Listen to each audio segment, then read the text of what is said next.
শখের জিনিস সবসময় সাধ্যের বাহিরে থাকে। তার শূন্য পকেটের পাশে ছিলাম, সেও আমাকে কথা দিয়েছিল তার সফলতা দেখা পেলে আমাকে রানী করে রাখবে। আজ তার সফলতা আছে, আমি তার পাশে। থেকে কি ভাবলো তাতে আই ডোন্ট কেয়ার, কারণ লাইফটা আমার, কারোর বাপের না। আলহামদুলিল্লাহ, বউ সেরেছি, বিয়েটাও করবো ইনশাআল্লাহ। মানুষের সাথে মিশে মানুষ চিনতে হয়, দূর থেকে তো চাঁদকেও সুন্দর মনে হয়। ভালোবাসার কথা যেহেতু বলেছি, তোমাকেই ভালোবাসি, অন্য কাউকে না। আমার ভুল হলে ভুল বোঝাও, তবু ছেড়ে যেও না।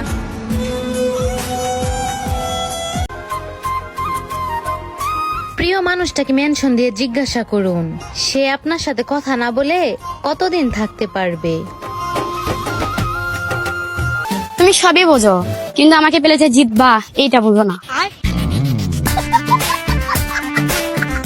সে তো তার ইচ্ছে হলে আমার সাথে কথা বলে, আর আমি কি করি, তার ইচ্ছের জন্য অপেক্ষা করি। তুমি কি জানো, তোমার সাথে কথা বলার পর আমার এতটাই শান্তি লাগে যে মনে হয় পুরো পৃথিবীর সব সুখ আমি পেয়ে গেছি। মরে গেলে তো ভিন্ন কথা, যতদিন বেঁচে আছি বিন্দু পরিমাণ ভালোবাসা কমবে না তোমার প্রতি। বিরক্ত করে ছেড়ে দিব সব পাগলামি। শুধু তুমি ভালো থেকো, হারিয়ে যাব আমি। তুমি আমার মনে ছিলে, থাকবে, কথা না হলেও ভালোবাসা রয়ে যাবে। ম্যাচুরিটি আবার কি? যে পুরুষ নারীর পাগলামি বাচ্চামি সহ্য করতে পারে সেই তো শখের পুরুষ।